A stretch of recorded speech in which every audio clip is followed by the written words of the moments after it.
some significant scheduling news announced on Tuesday night. John Calipari and Mark Few jointly announced during a telethon the Kentucky men's basketball program was holding to raise money to assist parts of the state that have been devastated by recent flooding.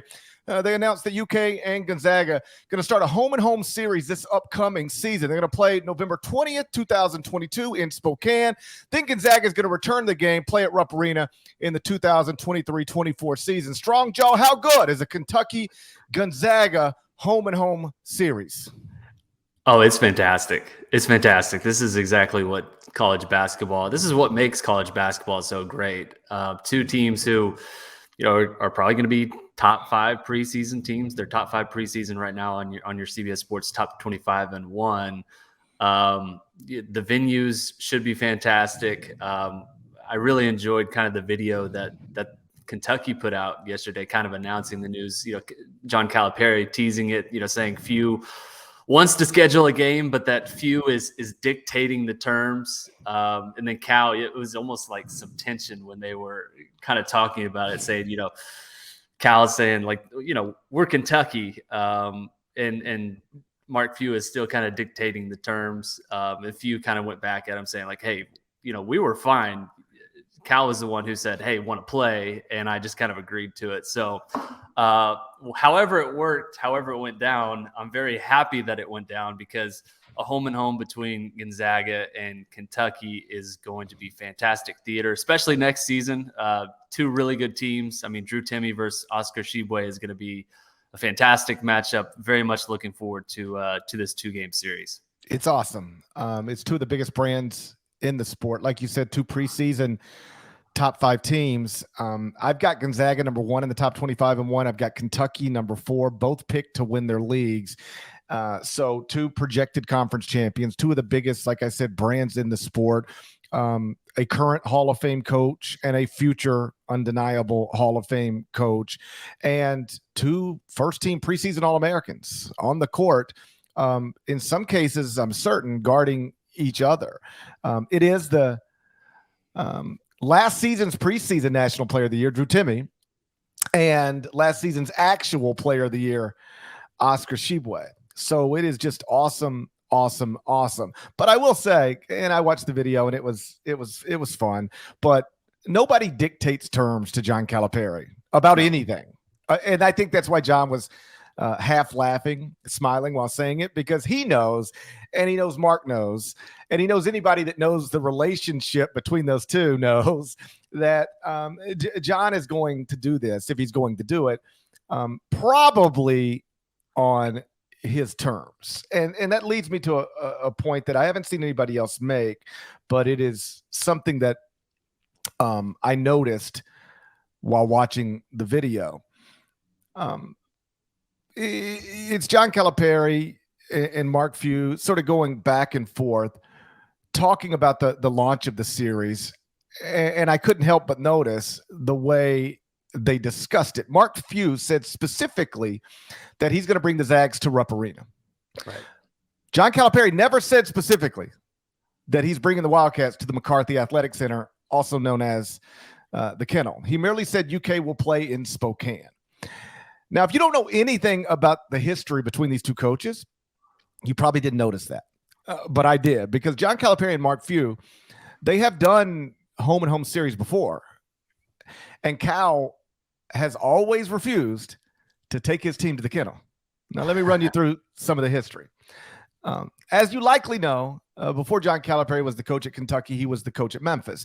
And after Louisville, Marquette, Cincinnati, and most of the other good programs left Conference USA, his Tigers were dominating that league, same way Gonzaga was dominating the West Coast Conference. And so with that as the backdrop, John Calipari and Mark Few decided to play each other, to test each other. It was a great series. Memphis and Gonzaga ended up playing 4 times before Cal left for Kentucky, twice in Memphis, twice in Spokane. But both games in Spokane were played off campus at the downtown Spokane Arena, which is not Gonzaga's home arena. Now, obviously, Mark Few wanted those games back then at the Kennel, but John would not play there. And his logic was hilarious. as I remember, John argued that Memphis shouldn't have to play on Gonzaga's campus because Gonzaga didn't have to play on Memphis's campus. Never mind that Memphis does not have an on-campus arena. Memphis's home arena is FedEx Forum in downtown Memphis. Gonzaga's home arena is the Kennel on campus at Gonzaga. Logically, obviously, if Gonzaga didn't have to play on Memphis's campus, logically, if Gonzaga is going to play in Memphis's home arena, Memphis should play in Gonzaga's home arena. That's the way these things tend to work.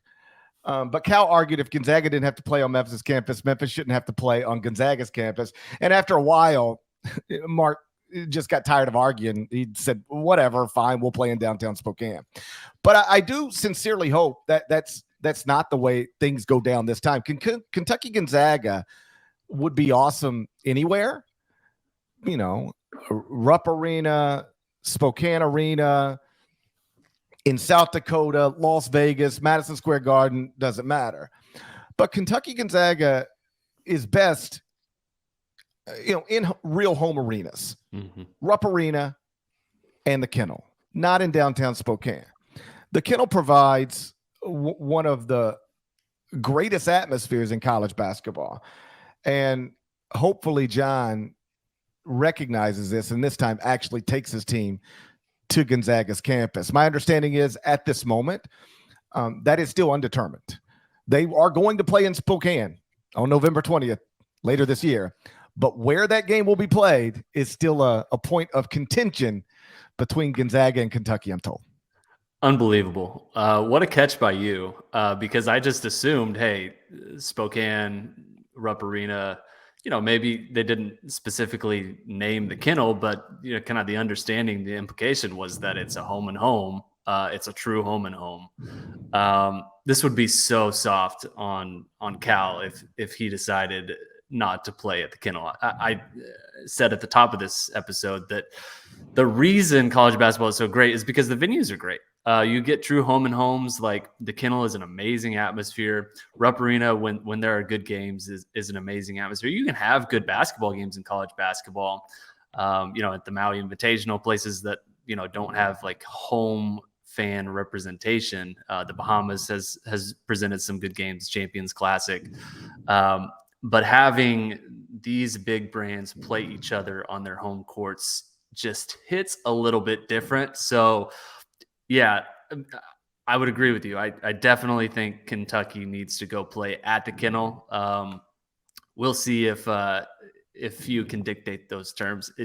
It was so funny to listen to Calipari talk about Few dictating terms when, like literally in the video, Few is like sitting on a beach talking about how he was surfing, and then he has a pickleball match later, and he's going to play have some barbecue. Like clearly, Cal is like dictating all the terms. He's the alpha, and Few's just kind of along for the ride. So we'll see. I hope Few kind of sticks his neck out and says, "Hey, we need to play this at home," because I think it would be a really fantastic game next season. I love that Mark was, with the water and the beautiful scene in the background. Like that's a perfect snapshot of Mark Few. Like I've talked about for years now. I don't know anybody with better life balance than Mark Few at the highest levels of college basketball. Like every coach says, they do their best to strike a work home balance. But they're not all great at it. Just like, I if I'm being honest, I'm not the best at it. But Mark is terrific at it. He figured it out a long time ago. Just a quick story on that. Long time ago, he was considered a legitimate candidate to be the next head coach at Oregon. One of his best friends was, running the search, and there's obviously a lot of money involved. And I had found out that he had actually talked to Oregon in not in an official capacity. Like, he didn't go to campus and sit down with, 4 athletic department members and the president, but he had a serious conversation with Oregon about maybe becoming Oregon's next coach. And so I reported that, sources told CBS Sports that Mark Few has met with Oregon, something along those lines. And I had and have always had a great relationship with Mark. And I wrote that story. We published it. It was in the morning, and it got a lot of attention. Like, it was all over everywhere. And, is Mark Few really going to leave Gonzaga for Oregon? And throughout that day, I keep trying to get in touch with Mark. I'm texting, nothing back. I'm calling straight to voicemail. And that's just not like him at all. Like, I don't know if it's insecurities. I don't know if that's the right word, but like something kicked in where I was like, he's pissed. I probably created this firestorm for him that he didn't want me to create, or even if he didn't mind me writing the story, he didn't recognize it would turn into what it would turn into. And I might have complicated his life in some way by writing this. And now he's shut me out, and he's mad. I convinced myself Mark Few's mad at me. And this is there all day long. And I don't know, probably 8:00 at night. Phone rings. It's Mark. And I'm like, hello? He's like, hey, GP, what's up? Just saw that I missed your call. And I'm like, what do you mean? What? I said, dude, I've been trying to get in touch with you all day. Like, he was like, what? Why? What's going on? I said, well, I wrote this morning that you talked to Oregon, and now it's like it's on the sport ticker on ESPN, and it's the biggest story in college basketball today. He's like, oh, really? I've been fishing all day. He had no idea that this was even going on, like that this had become a thing. He's just totally detached from it. Like, I'm going fly fishing. You guys can be out there talking about me and what I'm going to do. However you want. I'm fly fishing, enjoying my off season. And I couldn't help but think of that and a million other stories just like that as I watched Mark last night talking to Cal. Cal is with his team, right, at a basketball function, and Mark's just, enjoying in life. Those guys are friends. But they approach things, and they're obviously two of the best. I think this is a reasonable thing to say. Two of the best who have ever coached college basketball, but they take wildly different approaches to their jobs. And, honestly, like, that's one of the reasons Mark has stayed at Gonzaga and will forever stay there until he retires, is because it provides him with the two most important things to him, I think, which is an ability to compete at the highest level of the sport, and the ability to, enjoy things away from the job, where as if you're the Kentucky head coach, it's just a different animal in a lot of different ways. Yeah, and he'll forever be Gonzaga's coach. I mean, that's not going to change. He has it set very good there. I would love to see him coach somewhere else just to see what he would be able to do, but that's not going to happen. The balance that he has at Gonzaga is really good. He's built, obviously, a program that is very sustainable there. But yeah, the video that they showed yesterday, I watched it several times and thought it was funnier every time I watched it, just because Few is, just like the most laid back coach that you can possibly imagine. And talking about, have you played pickleball, by the way? He seems to be like really into pickleball. Oh God. Like, the first conversation I had with him, post pandemic, like NCAA tournaments canceled. I don't mean post pandemic, like post of the launch of the pandemic. NCAA tournaments canceled. We're trying to figure out if we're going to be able to play a season, the next season. And obviously you're checking in with coaches, and, you talk basketball, sure. But, at that time, our kids weren't in school, and restaurants weren't open, and we were really like isolated in many ways from the world. And so you ask some totally normal human questions, like, how are you doing? How's your family? Yeah. How are you keeping busy? What are you doing with the kids? And that evolved very quickly into a pickleball conversation. Like, he could not get, he's like, do you have any tennis courts near you? I was like, yeah, 5 minutes away. He's like, you got to go out there, and here's what it is, and here's what it's about. Like, he is really genuinely into it, and best I can tell, good at it. So I have not played pickleball, but I am familiar with it, broadly speaking. But my introduction to it literally came from Mark Few. That's amazing. It's a pretty fun game. It's kind of a mix of like, ping pong and tennis. Someone in the chat here says, I think it's a prerequisite that you have to be over 50 to play pickleball. I think that's probably right. It's kind of an older person game. I played it a few times. It's really fun. My parents actually built a pickleball court in their backyard, so they're just like all over it. I can see like why there is so much intrigue. It's a lot of fun. It's a lot of fun. I've reached a point where I have enough things that take up my free time. Yeah. Like I don't think you can, at least for me, with 3 kids and a million jobs, I can't be a pickleball. I can't be addicted to pickleball and golf. I got to do golf. I play golf every time. And watching baseball games. And, like I see even people who, I have friends who follow every sport very closely. Like they're really into baseball, and they're really into tennis, and they're really into the WNBA, and they're really into F1.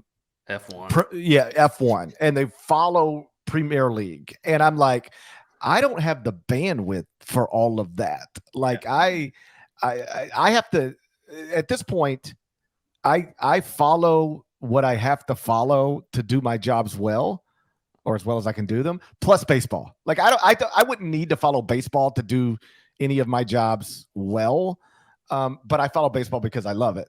But, then you add golf and, kids playing baseball and golf. I just don't have enough time I can't take on another hobby. That's where I'm at. And so I'm sure pickleball is great. I know people love it, but I am totally focused right now on being a crappy golfer. I spend most of my free time on being a terrible, never improving, often declining golfer.